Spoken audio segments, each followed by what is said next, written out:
అందరికీ నమస్తే. ముందుగా బీటీ న్యూస్కి స్వాగతం. ప్రస్తుతం వచ్చేసి మనము చౌడాపూర్ మండల్ ఈరాపూర్ అనే ఒక గ్రామంలో ఉన్నాం.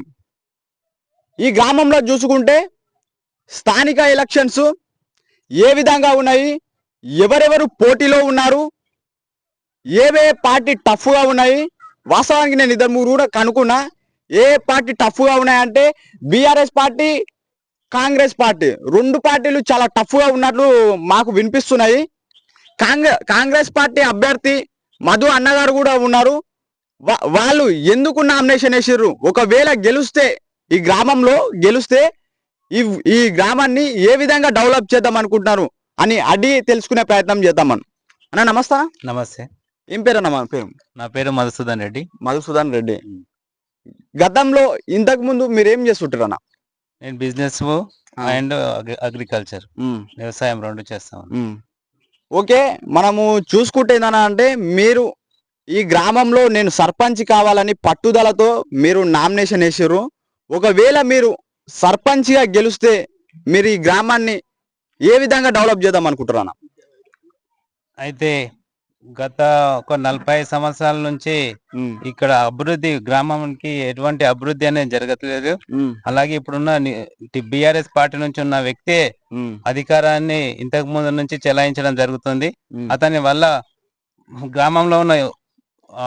గ్రామంలో ఉన్న ప్రజలకు ఇబ్బంది పెట్టడమే తప్ప గ్రామాన్ని అభివృద్ధి చేయడం అనేది లేదు. అతను వెనుక ఉన్న వాళ్ళు పోలీస్ స్టేషన్లు, కేసులే తప్ప గ్రామం మీద ఎలాంటి అభివృద్ధి మీద ఎలాంటి ఫోకస్ మాత్రం లేదు ఇప్పటి వరకు. అందుకని గ్రామాల్లో ఎక్కడ చూసిన వీధిలో చూడు, మీరు ఇంతకు ముందు మొత్తం తిరిగారు కదా, ప్రతి వాడలో మురికి రోడ్లే ఉంటాయి, సిసి రోడ్లే ఉంటాయి, దాని మీద మోరి పోతానే ఉంటాయి. అందుకని ఈ ఊరిని బాగు చేయాలని యువతతో కలిసి మేము ముందుకు రావడం జరిగింది. అయితే మీరు నామినేషన్ వేయడానికి కారణము మీ వెనుక ఇంకా ఎవరైనా ఉన్నారా, లేకపోతే మీ ఆలోచనలతోటి మీ గ్రామ ప్రజలతోటి పెద్దలతోటి మీ ఆలోచన తీసుకున్నారా? ఆలోచన అనేది ఏం లేదు, యువకులమంతా కలిసి ముందుకు రావడం జరిగింది. మా కుటుంబ సభ్యులు మేము కలిసి ముందుకు రావడం జరిగింది. అయితే ఇంకా 2 రోజులు మాత్రమే మనకు సమయం ఉంది. ఈ 2 రోజుల్లో నమస్తే నా పేరు రవీందర్ రెడ్డి అన్న. సో మెయిన్ గా వాళ్ళ ఎలక్షన్ ఏజెండా అంటే మేము ఇన్ని సంవత్సరాలు ఏం చేసినాము, ఇప్పుడు ఏం చేయబోతున్నాం అని చెప్పి వాళ్ళు ఇప్పుడు ప్రజల్లో ప్రచారం చేసే విధానం ఏముందంటే, మా ఊర్లో సీసీ రోడ్ల నిర్మాణం చేసినామని అంటారు. ఈ సీసీ రోడ్ తమ్ముడు జూమ్ చేసి సీసీ రోడ్ ఒకసారి, ఇంట్లో నీకు సీసీ రోడ్ కనిపిస్తుందా, మట్టి కనిపిస్తుందా అంటే బ్యాక్ సైడ్ కూడా పెట్టు, ఒకసారి రోడ్ చూపి ఒకసారి. ఎందుకంటే ప్రజల్లోకి ఎలా వెళ్తారు అంటే మేము సీసీ రోడ్లు వేసినామని అంటారు. సీసీ రోడ్లు ఎట్లా వేయాలి? సిమెంట్, కంకర, ఇసుక ఉండాలి. ఇసుక లేని సీసీ రోడ్ ఏమన్నా ఉందా? ఆల్ ఓవర్ తెలంగాణలో ఏడ ఇసుక లేకుండా సీసీ రోడ్ వేయలేరు. కానీ మా వీరాపూర్లో వేసారు. ఇట్లా తొక్కితే దుమ్ము లెక్క పోతుంది. ఇది సీసీ రోడ్ కాదబ్బా, దుమ్ము. ప్రజలు గుర్తించవలసిన ఫస్ట్ పాయింట్ వాళ్ళు ఏం చెప్తారంటే మేము సీసీ రోడ్లు వేసినామంటారు. సీసీ రోడ్లు వేయలేరు, బిల్లు లేపి దుమ్ముతోనే వేసారు అంటే చూపిస్తారు అంతే జనాలకు మాత్రం. ఫస్ట్ పాయింట్ అది. ఇంకోటి ఏంటంటే వీధి లైట్లు వేసినామంటారు. వీధి లైట్లు ఏంటంటే మీరు ఎంత బిల్లు లేపిన ప్రభుత్వం నుంచి, లైట్ లాంటి ఇప్పుడు కనిపిస్తాం, 100 రూపాయల బల్బ్ వేసి నువ్వు 1,00,000 రూపాయల బిల్లు లేపినావు, 100 రూపాయల బల్బ్ వేసిపోయినావు, అవునా కదా? అంటే వీధి లైట్ అంటే ఎట్లా వేయాలి? ఒక పెద్ద వేసి చుట్టూ మనకు అంటే ఎలివేషన్ చూసినావు, పెద్ద లైట్ ఐడియా ఉంది కదా, అట్లా వేస్తే అది వీధి లైట్లు వేసినట్లు. నువ్వు ఎంతనో బిల్లు లేపి 100 రూపాయలతో వేసినంత మాత్రం అది వీధి లైట్లు కాదు. మూడో పాయింట్ వచ్చేసి బతుకమ్మ పండుగ. ఓకేనా? ప్రభుత్వంలో ఉన్నప్పుడు 5 సంవత్సరాలు మాత్రమే బతుకమ్మ పండుగ, అంటే 10 నుంచి 10,000 వాళ్ళకి ఫండ్స్ వచ్చినాయి. అన్ని సంవత్సరాలు మాత్రమే వాళ్ళు ఫండ్స్ వచ్చిన రోజులు మాత్రమే బతుకమ్మ పండుగ చేసారు. తర్వాత ఏమంటే 2 సంవత్సరాలు ఈయన సొంతంగా మా బావ అయితే నాకు ఈయన సొంతంగా ఏం చేసిన అంటే పైసలు పెట్టుకుని మరి బతుకమ్మ పండుగ చేసిండు. ఏ వ్యక్తి తన సొంతంగా పైసలు పెట్టుకుని అయితే బతుకమ్మ పండుగ ఇప్పటివరకు చేయలేరు. ఇంకోటి ఏంటంటే శివాజీ విగ్రహం నువ్వు వచ్చినప్పుడు అంటే ఊరికి అందం తెచ్చింది శివాజీ విగ్రహం అన్న, అవునా కదా? ఒక వ్యక్తి 1,50,000 రూపాయలు పెట్టి సొంతంగా ఖర్చు పెట్టి ఏ ఊరికైతే ఎవరు చేయరు. ఎందుకంటే ఒక వ్యక్తి స్వార్థం ఉంటే తప్ప చేస్తాడు. ఒక వ్యక్తిని ఊర్లో ఓడించినాక కూడా సరే నేను ఊరు కోసం నేను చేస్తా అని చెప్పి ఈ రోజు ముంగల్కి వచ్చిండు. అన్న నేను చెప్తున్నా కదా, రాజకీయంలో సార్ అంటే మా ఊరు రాజకీయంలో ఉన్న 900 ఓట్లకు నేను చెప్తున్నా కదా, రాజకీయం చేస్తే మిగిలేదు ఏమీ లేదు. ఓకేనా? అంటే దాని బదులు ఇంకేమైనా పని చేసుకున్నా బతుకుతాం మనం. కానీ ఏంటంటే నేను యువతకి ఏదైనా చెయ్యాలి, ఈ రోజు నేను యువత లోపల చైతన్యం తీసుకురావాలని చెప్పి ఈ రోజు వచ్చి, అంటే నేను నన్ను ఓడించినా సరే, ఇంకా 5 సంవత్సరాలు ఓడించినా సరే కానీ నేను యువత లోపలనే ఉంటా, వీరపురానికి నేను ఏమన్నా చేస్తా అని చెప్పి ఈ రోజు మొన్న ఎమ్మెల్యే వస్తే కూడా ఒకటే చెప్పిండు, నేను యువత లోపలనే ఉంటా, మీరేమన్నా చేయండి, సరేనా? నన్ను ఓడించినా గెలిచినా నేను బతుకమ్మ పండుగ నేను చేస్తానన్న. ఇదే ధైర్యం ఆపోజిట్ వ్యక్తులకు ఉందా? లేదు కదా. మీకు పైసలు వస్తే 10,000 ఇచ్చినప్పుడు మాత్రమే మీరు బతుకమ్మ పండుగ చేస్తారు. మరి 2 సంవత్సరాలు ఎందుకు చేయలేరు?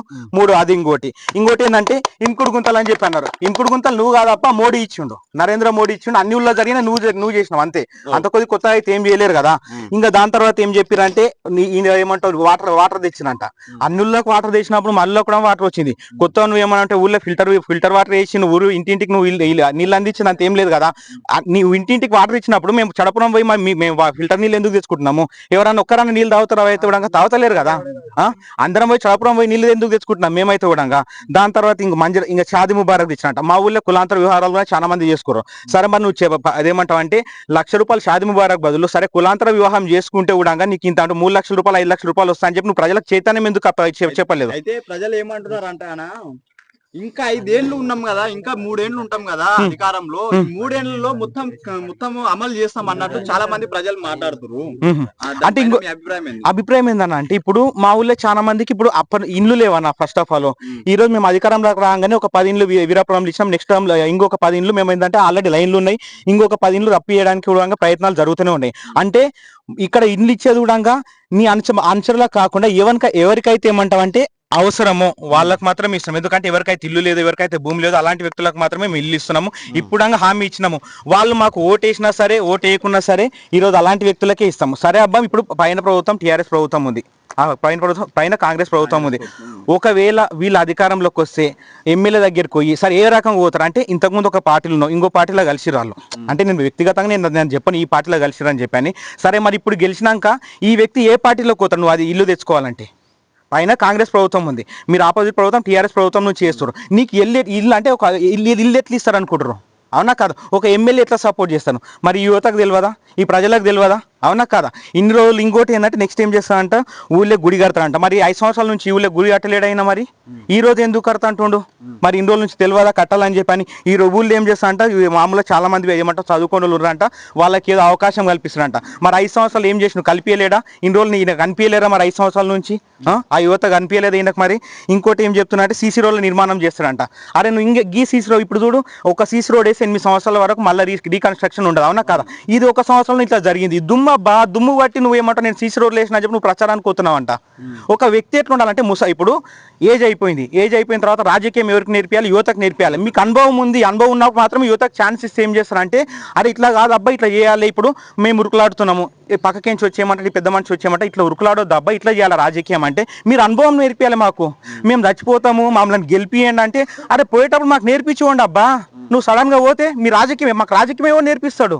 అవునా కదా? నేర్పియాలా నేర్పివద్దా? అందుకని చెప్పి నువ్వు పక్కన కూర్చో, మాకు నేర్పి మాట్లాడే పద్ధతి ఇది కాదు, ఇట్లారా మాట్లాడేదాన్ని నేర్పియండి.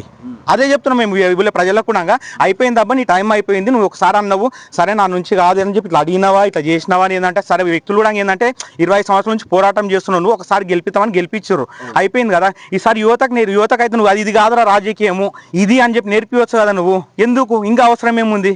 అదే అన్న నేను ఫైనల్ చెప్పేది ఏంటంటే ప్రజల లోపల మార్పు వచ్చింది. ఓకేనా?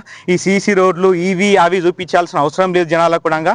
ఏంటంటే యువతకు నేర్పియాలి అంతే, మనం రాజకీయం నేర్పియాలి, పెద్దోళ్ళందరూ కలిసి నేర్పియండి మాకు అంతే.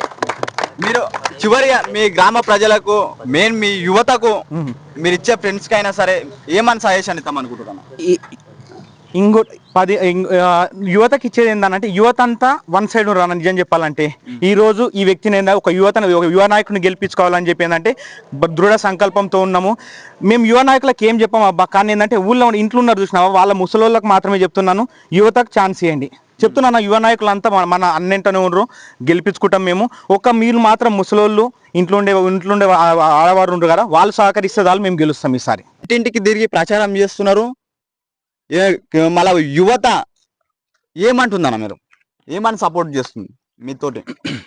యువత వల్లనే మనం ముందుకు ఏదైనా సాధించగలమనే ఒక ఉత్సాహంతోనే రావడం జరిగింది. అయితే వాస్తవానికి ఇంకోటి మనం చూసుకుంటేదంటే లోకల్ బాడీ ఎలక్షన్స్ అంటే వాస్తవానికి నేను చాలా ఇంటర్వ్యూలు చేసిన ఈ లోకల్ బాడీ ఎలక్షన్ లో నేను ఇదే క్వశ్చన్స్ అంటే కొన్ని క్వశ్చన్స్ అడిగినా ఆ క్వశ్చన్స్ మళ్ళీ మీతోటి కూడా అడుగుతున్నా. లోకల్ బాడీ ఎలక్షన్స్ అంటే వాస్తవానికి మందు కావాలి, బిర్యానీ పొట్లం కావాలి, జేబు లోపల ఒక 500 రూపాయలు 1000 రూపాయల లోటు కావాలి, కంపల్సరీ అది కావాలి. ఏ గ్రామానికి వెళ్ళినా కానీ మాకు ఇది అయితేనే మేము ఓటేస్తామంటని ప్రజలు అంటున్నారు. మరి ఈ గ్రామంలో మీరు ఇంటింటికి తిరిగి ప్రచారం చేస్తున్నారు కదా, మరి మీతోటి ఏమని మాట్లాడుతున్నారు వాళ్ళు? పబ్లిక్ లో మాత్రం మార్పు వచ్చింది. పైసకు బిర్యానీకి లొంగటం మా ఊరు వాళ్ళు లొంగరు. నిజాయితీగా అభివృద్ధి కోసమే పాటుపడతారని మేము అనుకుంటున్నాం. అయితే ఇంకోటి వాస్తవానికి ఏందన్నా అంటే ఇప్పుడు మీరు ఇంటింటికి తిరిగి ప్రచారం చేస్తారు కదా, ఈ వీళ్ళు ఏమంటారు, ఒక ఏజ్ వాళ్ళు ఒక 60 నుంచి 70 వరకు ఉన్న వాళ్ళు ఏమని మీకు సలహాలు ఇస్తారు? ఏమైనా సలహాలు ఇస్తురా? సలహాలు అంటే పక్క గట్టిగా నిలబడు మేము చేస్తామనే మాట తప్ప వాళ్ళు మాకు ముందుకు నడిపిస్తున్నారు వాళ్ళే. ఇంకోటి ఏమంటారు అంటే ప్రజలు ఏమంటారు అంటే 10 ఏళ్ల పాలనలో బీఆర్ఎస్ పాలనలో మాకు అన్ని విధాలుగా చేసింది, ఈ 2 ఏళ్ల కాంగ్రెస్ పాలనలో మాకు ఏ విధంగా చేయలేదు. మరి కాంగ్రెస్ పార్టీని ఇక్కడ గెలిపించుకుంటే, ఈ గ్రామంలో గెలిపించుకుంటే, ఈ 2 ఏళ్ల పరిపాలనలో మాకు ఏ విధంగా చేయలేదు, ఈ కాంగ్రెస్ పార్టీ అభ్యర్థిని మనం గెలిపించుకుంటే ఏమైనా డెవలప్ చేస్తారా అని ప్రజలు అంటున్నారు. మరి దానిపైన మీ అభిప్రాయం ఏందన్నా? అయితే ఇంతకు ముందు బీఆర్ఎస్ పార్టీ అభ్యర్థి గెలిచిండు, మరి అక్కడ ఎమ్మెల్యే కూడా బీఆర్ఎస్ అభ్యర్థి, సీఎం కూడా బీఆర్ఎస్ అభ్యర్థి కేసీఆర్ ఉన్నాడు కాబట్టి ఆ 5 సంవత్సరాలు ఎలాంటి డెవలప్ లేదు. ఇప్పుడు ఇక్కడ కాంగ్రెస్ పార్టీ గెలిస్తే ఎమ్మెల్యే కూడా రామ్మోహన్ రెడ్డి, పైన సీఎం రేవంత్ రెడ్డి, వికారాబాద్ కాన్స్టిట్యున్సీ కాబట్టి అందరితో కలిసి మేము అభివృద్ధిలో ముందుకు సాగుతామని మాకు అభిప్రాయం ఉంది. చివరిగా మీ గ్రామ ప్రజలకు మీరేమని చెప్పాలనుకుంటున్నారన్న? ఇచ్చిన మాట నిలబెట్టుకొని అందరితో కలిసి ముందుకు పోతామనే ఒక బలం, ధైర్యం అంతే. ఓకే అన్న, మీ పేరేం పేరన్నా? మీ పేరేం పేరు? బీటీ న్యూస్ కు స్వాగతం. ఓకే, నా పేరు బేడ బుడిగజ్జంగం. నా పేరు నరసింహులు. ఓకే, ఏం చేస్తుంటారన్న? నేను హైదరాబాద్ లో కార్ డ్రైవింగ్ చేస్తున్నా. ఓకే, అయితే నేను అక్కడనే ఉన్నా చాలా రోజుల నుంచి. పటేల్ అన్నట్టు గత 45 సంవత్సరాల నుంచి ఏదో ఒక రాజకీయం వస్తున్నది, ఇది చేస్తాం అది చేస్తాం ఇది చేస్తాం అంటున్నారు, కానీ చేసింది ఏం లేదు. ఇక్కడ ఎట్లాంటి ఊళ్ళో ఎట్టుంటారు, ఓట్లు వేసినప్పుడే కనిపిస్తారు, మళ్ళీ కనిపించరు ఏదైనా ఆపత్తి వచ్చినప్పుడు. కాబట్టి మన గ్రామ ప్రజలు ఏం చేశారంటే, మన యువకులంతా ఒక పట్టుదలకు వచ్చిండ్రు. మనం ఈసారి ఎట్లా చేసి కాంగ్రెస్ గెలిపించుకొని, పైన మొత్తం కాంగ్రెస్ ప్రభుత్వం ఉంది, మన గ్రామం అభివృద్ధి చేయాలని ఒక పట్టుదలతో. అంటే మీరు ఇప్పుడు హైదరాబాద్ లో ఉంటా అంటున్నారు కదా, ఇప్పుడు అన్న వచ్చేసి గ్రామంలోనే ఉంటారు. మరి మీకు ఎన్నేళ్ల నుంచి అనుభవం ఉంది అన్నతోటి? అంటే ఎన్నేళ్ల నుంచి ఉంది దగ్గర మీకు ఎన్నేళ్ల నుంచి ఉంది? మేము చిన్నప్పటి నుంచి ఒక దగ్గర కలిసి చదువుకున్నాం, కలిసి పెరిగినాం, ఎప్పుడు కూడా మనం టచ్ లోనే ఉంటాం. హైదరాబాద్ ఉన్నా కాబట్టి ఫోన్లు చేసిండు, మరి తమ్మి మరి సంగతి మనం ఊరిటి జరుగుతున్నది, మనం అంతా యువకులం కలిసి మనం పార్టీని గెలిపించుకొని మనం గ్రామం అభివృద్ధి చేసుకోవాలని చాలా సంకల్పంతో మన యువకులంతా కూడా బాగా మనకు సాధిస్తున్నారు. అందరూ వెంట ఉంటున్నారు, దేనికి వెనకాడట్లేదు, అందరు ముందడిగేస్తున్నారని ఒక నమ్మకం ఉంది మాకు. ఆ నమ్మకంతోనే మేము ముందుకు వచ్చినాం. మీరు అదేమన్నా ప్రచారం చేస్తున్నారు, ఎర్లీ మార్నింగ్ లేచి ప్రచారం చేస్తున్నట్లున్నారు. ఇప్పుడు అన్నగారిని అడిగినట్లే మిమ్మల్ని కూడా అడుగుతారు. ఇప్పుడు అన్నని అడిగితే ఒక విధంగా చెప్తారు, మిమ్మల్ని అడిగితే ఒక విధంగా చెప్తారు. మీరు ఎర్లీ మార్నింగ్ చేసి ప్రచారం జరుగుతారు, ఏమంటారు పెద్దలు? ఏమంటున్నారు? ఏమన్నా సలహాలు ఇస్తున్నారా? లేకపోతే ఇప్పుడు 2 ఏళ్ల పాలనలో మాకైతే ఏ విధంగా ఏం చేయలేరు, ఏం డెవలప్ చేయలేరు అన్నట్లు చాలా మంది మాట్లాడుతున్నారు. మరి ఏమన్నా మీకు ఏం చెప్తున్నారు పెద్దలు? ఏమని చెప్తున్నారు? ప్రతి ఇంటికి పోతే ఏమంటున్నారు అంటే, మీరు వచ్చింది కరెక్టే బిడ్డ, మనం ఇన్ని సంవత్సరాల నుంచి మేము కూడా చూస్తున్నాము, ఊళ్ళో చాలా గలీజ్ గా ఉంది, రోడ్లన్నీ మొత్తం మురికి కాలువలు, మరి మాకు ఏం ప్రవర్తన మంచిగా కనిపించట్లేదు, ఈసారి మీరు చేస్తామంటే మేము ఖచ్చితంగా ఉంటాము అని వాళ్ళు కూడా డబ్బుకు లొంగట్లేదు. మేము 10 రూపాయలు ఇస్తే కూడా తీసుకోవట్లేదు, మాకు పైసలు వద్దు, పనులు కావాలి, గెలిచిన తర్వాత మీ ఇంటి ముందు వచ్చి మేము కూర్చుంటాం, మాకు ఈ పని కావాలని, మాకు ఆ పని చేస్తే మాకు సంతోషం అని ప్రతి ఒక్కరు నోటుకుంటే ఇదే మాట వస్తుంది.